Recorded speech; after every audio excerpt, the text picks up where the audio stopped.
Questa puntata si lega alla precedente, nella quale ho parlato del funzionamento evitante, quindi se non l'hai già vista sarebbe meglio darle la precedenza. Oggi torniamo sulla tematica degli stili di attaccamento di John Bowlby e vediamo alcuni approfondimenti sullo stile definito ansioso ambivalente, che, come ho accennato nella scorsa puntata, spesso tende a coinvolgersi nei confronti di soggetti con uno stile prevalentemente evitante. Purtroppo chi ha questo funzionamento solitamente vive le situazioni nuove con un certo grado di ansia, ma spesso purtroppo questa ansia permane anche quando le situazioni si consolidano. Per essere più chiaro, una persona che ha questo funzionamento vive in maniera piuttosto ansiosa l'inizio di una relazione con un nuovo partner, ma può permanere in questo stato anche quando la relazione diventa stabile, quando si è deciso di essere coppia e si inizia il viaggio del noi e magari ci si sposa o si convive.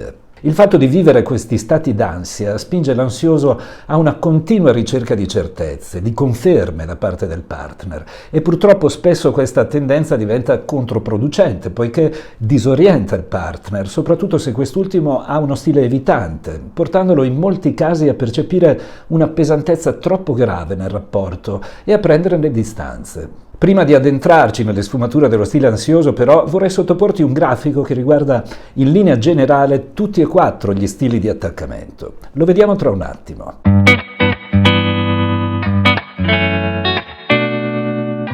Iniziamo osservando il grafico che rende sicuramente più accessibile l'approccio alla teoria di John Bowlby, seppure per comprenderla in maniera completa sia molto meglio leggere i suoi libri pubblicati in italiano a partire dal 1976. Come vedi ci sono 4 riquadri, uno per ogni stile di attaccamento, e sono divisi da una linea bianca orizzontale che ha 2 poli.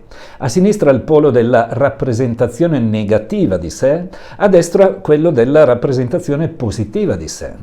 Un'altra linea divide i riquadri in maniera verticale e abbiamo in alto il polo della rappresentazione positiva degli altri, in basso quello della rappresentazione negativa degli altri.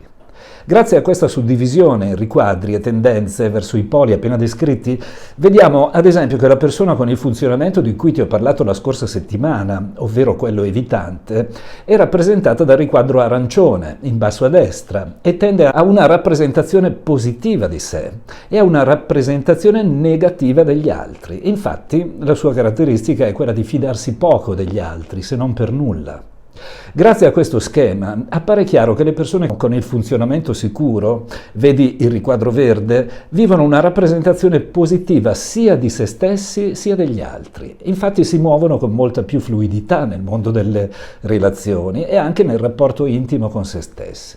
Le persone dal funzionamento disorganizzato che entrano nel riquadro rosso in basso a sinistra, ovvero quelle che hanno sperimentato gravi comportamenti da parte di chi si è preso cura di loro nei primissimi anni di vita e che nei casi più dolorosi hanno subito abusi anche fisici a quell'età, sono in buona sostanza l'esatto contrario di chi ha un funzionamento sicuro. E infatti vivono una rappresentazione negativa in primis di se stessi, ma in generale anche degli altri. La persona con funzionamento ansioso ambivalente, a cui dedichiamo la puntata di oggi, si trova nel riquadro viola e come puoi vedere vive una rappresentazione positiva degli altri ma negativa di se stessa.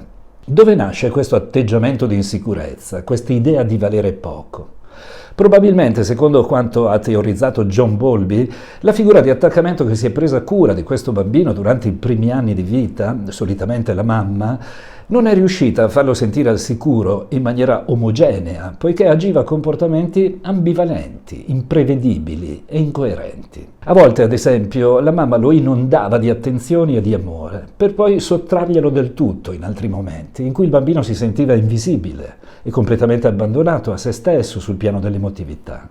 Passare da momenti di iperaccudimento, addirittura morboso, ad altri in cui non ci si sente nemmeno visti, è come vivere una madre simile a un elastico, e questo disorienta gravemente un bambino, portandolo a dover trovare interiormente una spiegazione per cui la mamma a volte si allontana così tanto, mentre altre volte è quasi morbosa nella sua vicinanza. Una spiegazione che suona più o meno così: spesso sono sbagliato e quindi non merito una presenza costante. importante. Non è difficile intuire a questo punto quanto questi individui crescano con la forte necessità di esercitare un controllo assoluto nelle relazioni, con ogni mezzo possibile, anche quando il partner si comporta bene, è presente, è rispettoso. Purtroppo gli antichi fantasmi di cui è preda una persona dal funzionamento ansioso impediscono di godere in pieno di un partner che sta facendo del suo meglio e che sarebbe percepito addirittura rassicurante da chi non vive questa dinamica interna. E così accade, come ho accennato nel video della scorsa settimana, che questa costante paura di essere abbandonato spinga l'ansioso ad assumere atteggiamenti pressanti, a volte coercitivi o velatamente ricattatori nei confronti del partner. E saranno proprio questi comportamenti che alla fine lo allontaneranno, facendo realizzare la profezia. Vorrei a questo punto di nuovo sottolineare che in queste sceneggiature non esistono colpe. Nessuno degli attori sceglie deliberatamente di agire comportamenti di un certo tipo per infliggere disagio sull'altro. Vale per la mamma che accudì la persona che oggi ha un funzionamento ansioso e infatti queste madri ambivalenti sono spesso a loro volta vittime di dinamiche vissute nella loro infanzia da parte di altrettante madri che non avevano gli strumenti per far sentire il loro bambino al sicuro. Il concetto vale quindi anche per la persona ansiosa ed è importante capire che le sue pressioni, la sua smania di controllo, spesso la sua gelosia immotivata non sono scelte a tavolino, ma riguardano un meccanismo di difesa per salvaguardarsi da antichi dolori. Vale anche per il partner che si trova a subire reiteratamente i controlli, le gelosie, le richieste di rassicurazione e che alla fine si arrende e trova la forza per andarsene altrove. Non lo fa per affliggere di proposito l'ansioso, ma solo per difendere se stesso, anche se purtroppo ne esce come un carnefice, perché è colui che agisce l'abbandono. Non è colpa del genitore, quindi né è colpa di nessuno. Si tratta di reazioni inconsce, automatiche,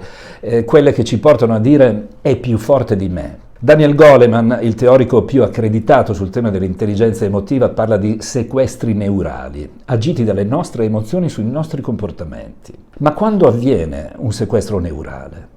Capita proprio quando ci comportiamo in maniera disfunzionale al nostro benessere emotivo. E questo accade perché non siamo consapevoli del nostro funzionamento, quindi lo subiamo anziché gestirlo. Avviene perché siamo un po' tutti purtroppo degli analfabeti emotivi ed è per questo che quando ci rendiamo conto di aver combinato qualcosa di grave sul piano relazionale tendiamo o a dare la colpa agli altri oppure a dire a noi stessi sono fatto così e a rimanere sulla solita giostra senza capire che ci sono altre giostre molto più interessanti sia per noi sia per chi è in rapporto con noi.